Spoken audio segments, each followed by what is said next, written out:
एक करोड़पति व्यक्ति जिसके बेटे की किसी कारण से मृत्यु हो गई है और उसके पास केवल उसकी बेटी बची है। अब वह सोचता है कि अपनी बेटी के लिए एक ऐसा लड़का ढूंढूंगा जो बहुत ही ज़्यादा मेहनती हो और ईमानदार हो, क्योंकि रुपये पैसे उसके पास ही काफ़ी ज़्यादा हैं। केवल उसे एक मेहनती लड़का चाहिए जो मेहनत करके उसकी बेटी को अच्छी तरह से रख सके और उन लोगों का ख्याल भी अच्छी तरह से रख सके। इसके बाद उसके दिमाग में ख्याल आता है, तकरीबन 10 साल पहले उसने एक लड़के को भीख में कुछ पैसे दिए थे और उस लड़के को वह अपनी बेटी से शादी करने के लिए सेलेक्ट कर लेता है। दोस्तों, क्या कहानी थी, किस वजह से इस व्यक्ति ने उस भिखारी को अपनी बेटी की शादी के लिए सेलेक्ट किया था, पूरी कहानी के बारे में जानने के लिए वीडियो को अंत तक जरूर देखें। दोस्तों, एक कहानी एक छोटे से घर की। एक घर के अंदर एक पिता और उसका पुत्र रहा करते हैं। पिता का नाम घनश्याम है और बेटे का नाम मनीष है।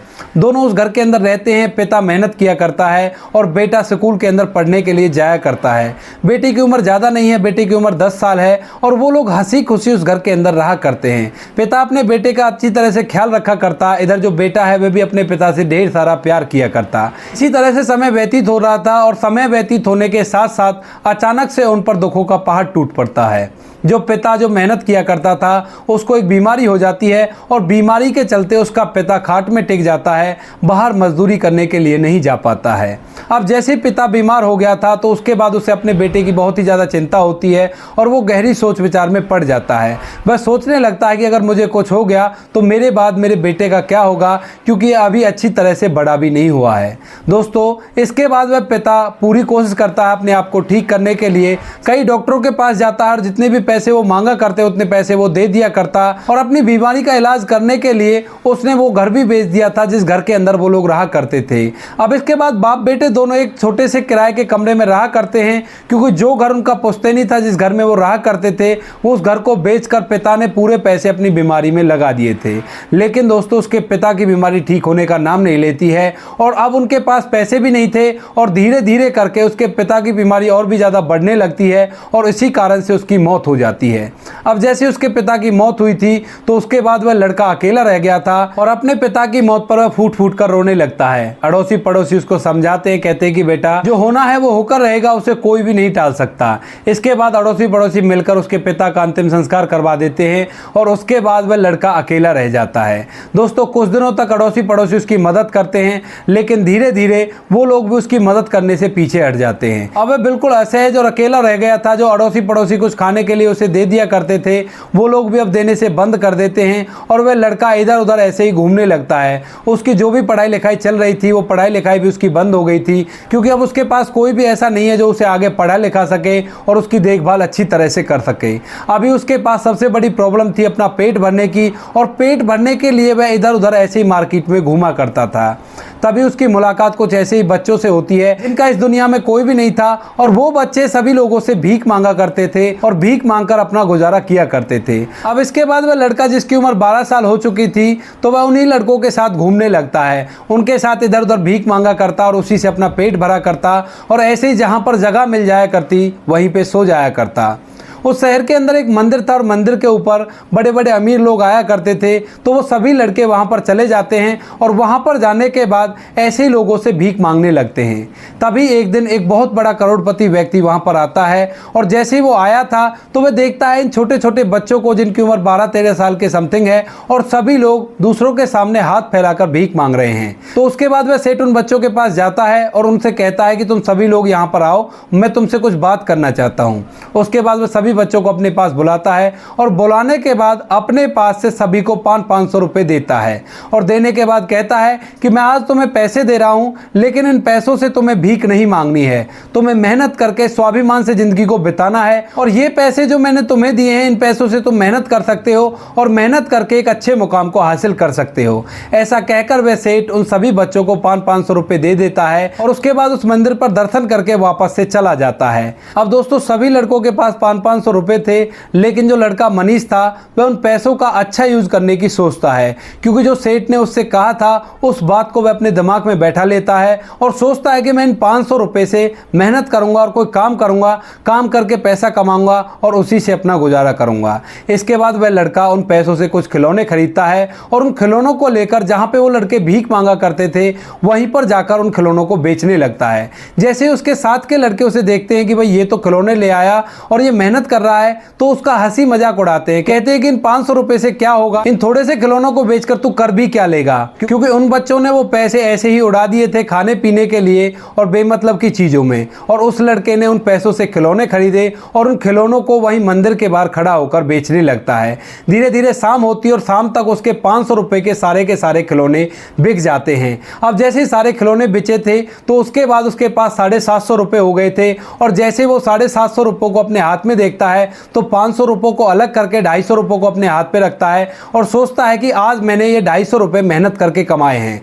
उनको देखने के बाद वह बड़ा ही खुश होता है और वह ठान लेता है कि आज के बाद वह किसी के सामने हाथ नहीं फैलाएगा।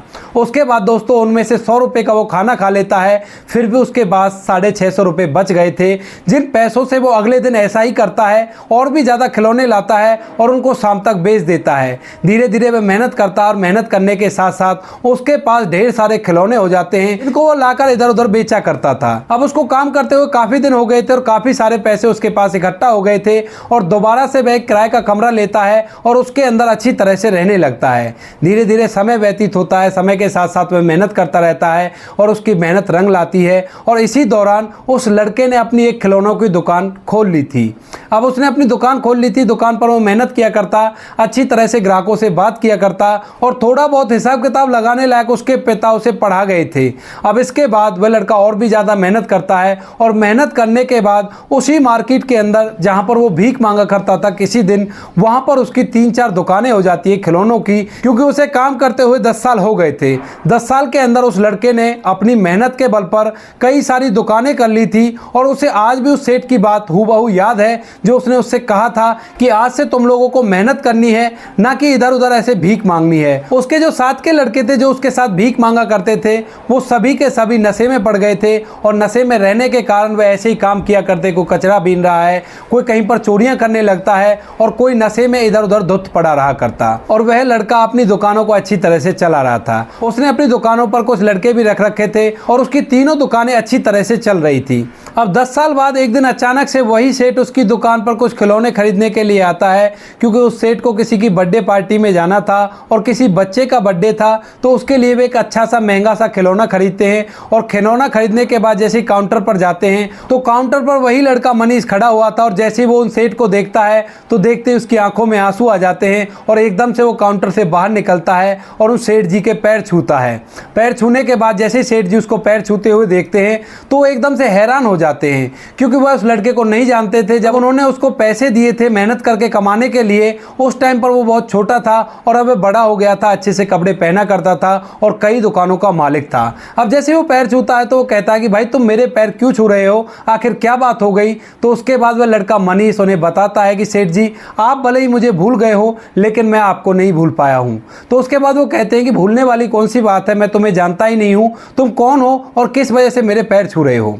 उसके बाद मनीष बताता है कि सेठ जी याद करो, आज से 10 साल पहले आप उस मंदिर पर आए थे और वहां पर आपने कुछ लड़कों को 500 रुपए दिए थे और कहा था कि मेहनत करके कमाओ, इस तरह से किसी दूसरे के सामने हाथ मत फैलाओ। उसके बाद सेठ को पूरी बात याद आती है, कहती है कि हाँ मैंने दिया तो था, क्या तुम उनमें से ही कोई लड़के हो। तो कहता है कि हाँ सेठ जी मैं उन्हीं में से एक लड़का हूँ, जो लड़का आपकी बाईं ओर खड़ा था और आपके चेहरे की तरफ बार बार देखे जा रहा था। उसके बाद सेठ को भी याद आता है तो वो एकदम से उस बच्चे को गले लगा लेता है, कहता है कि बेटा मैंने तो ऐसे ही वो पैसे दे दिए थे, सोचा था कि किसी का भला हो जाए, लेकिन मुझे ये नहीं पता था कि तू उन पैसों से इतनी अच्छी दुकान खोल लेगा। उसके बाद वह लड़का अपनी पूरी जर्नी को उस सेठ को बताता है, कहता है कि जो आपने पैसे दिए थे उनसे दूसरे दिन मैंने खिलौने खरीदे और उसी मंदिर के सामने मैं उन खिलौनों को बेचने लगा और बेचते बेचते धीरे धीरे मैंने मेहनत की और मेहनत करने के बाद आज मेरी ऐसी 3 दुकानें हैं जिस दुकान में आप खड़े हुए हो। और वो दुकान दोस्तों काफ़ी बड़ी थी, एक तरह से मॉल की तरह दिखाई दे रही थी। अब सेठ जैसे इस बात को सुनता है तो उसकी आंखों में आंसू आ जाते हैं किसी बात को सोचकर और वह उस लड़के की तरफ एक अलग ही तरह की दृष्टि से देखने लगता है, क्योंकि दोस्तों उस सेठ का एक लड़का था और उसका लड़का एक नंबर का नशेड़ी था, क्योंकि उसके पिता के पास ढेर सारे पैसे थे और उन्हीं पैसों की वजह से उसका बेटा एक नंबर का नशेड़ी बन गया था। उस बात को सोचने के बाद वह परेशान हो जाता है, सोचता है कि एक तो मेरा वो बेटा है जिसके साथ मैंने पूरी जिंदगी बिताई है और एक ये लड़का है जिसको केवल मैंने 500 रुपए दिए और और 500 रुपये से उसने अपनी ज़िंदगी को एकदम से बदल दिया। इसके बाद मनीष सेठ जी को अपनी सभी दुकानों को दिखाता है और दिखाने के बाद उनसे कहता है कि आप बैठिए, मैं आपके लिए खाने पीने का इंतजाम करता हूँ। लेकिन सेठ जी उससे कहते हैं कि बेटा मुझे किसी काम से जाना है और मुझे एक बर्थडे पार्टी में जाना, उसी के लिए मैं खिलौना खरीदने के लिए आया था और मुझे जल्दी जाना है, इसी वजह से मैं अभी जा रहा हूँ।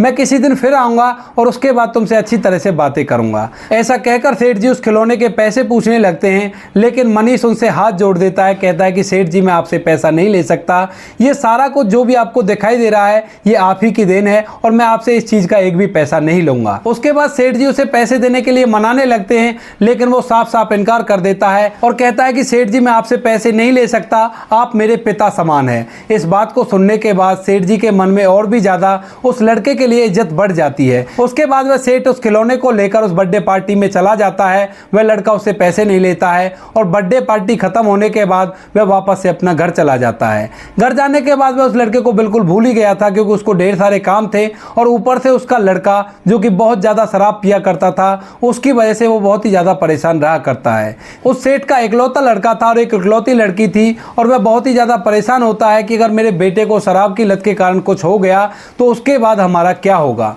धीरे धीरे इसी तरह से समय बीतता है और समय के साथ साथ एक दिन उसका लड़का शराब पीकर गाड़ी चला रहा था तो उसका एक भीषण एक्सीडेंट हो जाता है और उसी एक्सीडेंट के कारण उसकी मौत हो गई थी। अब जैसे ही बेटे की मौत हुई थी तो सेठ जी बड़े ही परेशान हो जाते हैं और एकदम टूट से जाते हैं और वह सोचने लगते हैं कि अब मेरी ज़िंदगी का क्या होगा। जो मेरा सहारा था, जिसको मैंने बुढ़ापे के लिए तैयार किया था, वो तो मर चुका है। अब मेरी बेटी रह गई है और इसकी शादी मैं किससे करवाऊँ जो कि हमारी भी सेवा कर सके।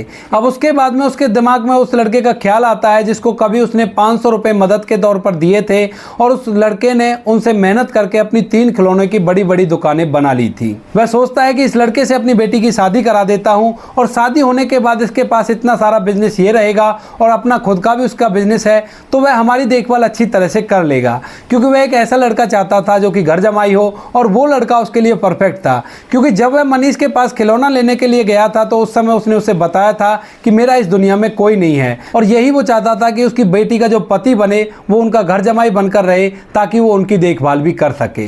लेकिन तभी उसे ख्याल आता है उससे मिले हुए उसको 3 साल हो चुके थे और कहीं ऐसा ना हो कि इन 3 सालों में उसने किसी से शादी कर ली हो। उसके बाद दोस्तों वह करोड़पति सेठ उन्हीं खिलौनों की दुकान पर जाता है जहां से उसने उस दिन खिलौना खरीदा था और वहां जाने के बाद वह देखता है कि उस दुकान के अंदर कुछ वर्कर लगे हुए थे। तो वह उन वर्करों से उनके मालिक के बारे में पूछता है तो वह वर्कर उस सेठ को बताते हैं कि मालिक तो किसी डील के लिए गए हैं और वो शाम तक आएंगे।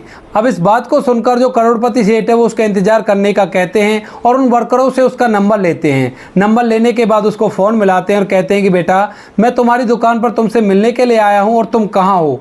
तो वो बताता है कि सेठ जी मैं अभी आ रहा हूं, मुझे कुछ काम था और इसी काम से मैं आया था, लेकिन आप वहां पर आए हो तो इस काम को मैं बाद में कर लूँगा। तो जो वह लड़का मनीष होता है वो आधे रास्ते से ही वापस आ जाता है और आकर उस सेठ जी से मिलता है। वहाँ आने के बाद सेठ जी उससे पूछते हैं कि बेटा सुनाओ कैसे हो, घर पर सब ठीक ठाक तो है ना। तो उसके बाद मनीष उन्हें बताता है कि घर पर मेरे कोई भी नहीं है, मैं अकेला ही जिंदगी को बिताया करता हूँ और वैसे सब कुछ ठीक ठाक है, कोई भी परेशानी नहीं है। अब इस बात को जैसे सेठ जी सुनते हैं तो उनको शांति मिलती है कि चलो ठीक है, इसने अभी तक शादी नहीं की है। तो वह उसके बाद उसके धंधे के बारे में पूछने लगता है कि बिजनेस कैसा चल रहा है, कोई दिक्कत तो नहीं है, घाटा बाड़ा तो नहीं हो रहा है। तो उसके बाद जो मनीष होता है उनको अच्छी तरह से पूरे बिजनेस के बारे में बताता है और बताता है कि जब से वो उससे मिले हैं उसके बाद से उनने 2 दुकान और खोल ली हैं, यानी कि खिलौनों की अब 5 दुकान उसके पास हो गई हैं जो कि बहुत ही बड़ी बड़ी हैं और उन्हीं के लिए वो डील करने के लिए आज जा रहा था। लेकिन जैसे उसका फ़ोन आया तो वह वापस आ गया था और बातों ही बातों में जो सेठ जी हैं वो उससे रिश्ते के लिए पूछ लेते हैं। कहते हैं कि बेटा मेरी एक ही बेटी है और मैं चाहता हूं कि तुम उससे शादी कर लो।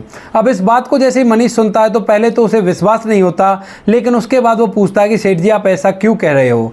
तो उसके बाद सेठ जी अपनी पूरी कहानी मनीष को बताता है। सेठ जी बताता है कि मेरा एक लड़का था और एक लड़की थी। मेरा लड़का ज़्यादा पैसे होने के कारण नशे की आदत में पड़ गया और नशे के ही कारण एक दिन उसका एक्सीडेंट हो गया और एक्सीडेंट के बाद उसकी मौत हो गई। तो मैं चाहता हूं कि तुम मेरी बेटी से शादी कर लो और शादी करने के बाद मेरे पूरे रोजगार को भी संभालो और अपने काम को भी इसी तरह से जारी रखना। मुझे एक मेहनती और ईमानदार लड़का चाहिए और तुमसे ज़्यादा ईमानदार और मेहनती कोई मिल नहीं सकता। क्योंकि दोस्तों मनीष भी जवान हो चुका था और देखने में काफ़ी ज़्यादा खूबसूरत था, अच्छा खासा रुपया पैसा उसके पास भी था। अब अब इसके बाद मनीष एकदम से सेठ जी के पैर पकड़ लेता है और कहता है कि सेठ जी, ये जो कुछ भी आपको दिखाई दे रहा है ये सब कुछ आपका ही दिया हुआ है और मेरी ये ज़िंदगी भी आपकी ही है। आप जैसा कहोगे मैं वैसा ही करूँगा। अगर आप अपनी बेटी से मेरी शादी कराना चाहते हो तो मैं उससे शादी करने के लिए तैयार हूँ, और आपको तो मैं पहले से ही अपने पिता के समान मानता हूँ, क्योंकि आपने जो मार्गदर्शन मेरा किया था उसी की वजह से मैं आज इस मुकाम पर पहुँच चुका हूँ। तो उसके बाद वे सेठ जी कहते हैं कि मनीष मेरे साथ मेरे घर चलो और जाकर बेटी को देख लेना। लेकिन मनीष उनसे साफ मना कर देता है, कहता है कि बाबूजी, आपने जो मेरे लिए किया है उसके आगे आपकी बेटी चाहे कैसी भी हो मैं उसी से शादी कर लूँगा। मुझे बिल्कुल भी देखकर ये तय नहीं करना है। दोस्तों, मनीष के ऊपर उस सेठ ने एहसान किया था और उस एहसान का बदला वो चुका रहा था। इसके बाद सेठ जी उन दोनों की शादी करा देते हैं। शादी होने के बाद मनीष अब सेठ जी के घर पे रहा करता है और सेठ जी और उनकी पत्नी की अच्छी तरह से देखभाल किया करता है। इधर जो सेठ जी की लड़की थी वो भी मनीष की अच्छी तरह से इज्जत किया करती है। वो उसे घृणा की दृष्टि से नहीं देखा करती है, क्योंकि उसे पता है कि मनीष ने बहुत ही ज़्यादा मेहनत की है और मेहनत करने के बाद उसने अपनी काबिलियत को साबित किया है और तभी उसके पिता ने उससे उसकी शादी कराई है।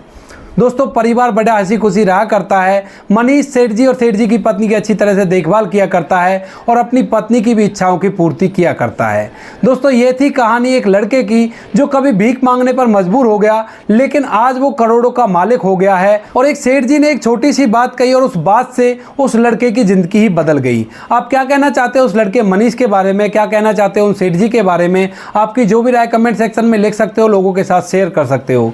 दोस्तों, इन कहानियों को सुनाने का उद्देश्य किसी को परेशान करना बिल्कुल भी नहीं है। यह कहानी आपको इसलिए सुनाई जाती है ताकि आप लोग इन कहानियों में से कुछ ना कुछ सीख सको और अपने जीवन में उस चीज को अप्लाई कर सको। मिलते हैं किसी नेक्स्ट वीडियो में नए टॉपिक के साथ। तब तक के लिए जय हिंद, जय भारत, जय हिंदुस्तान।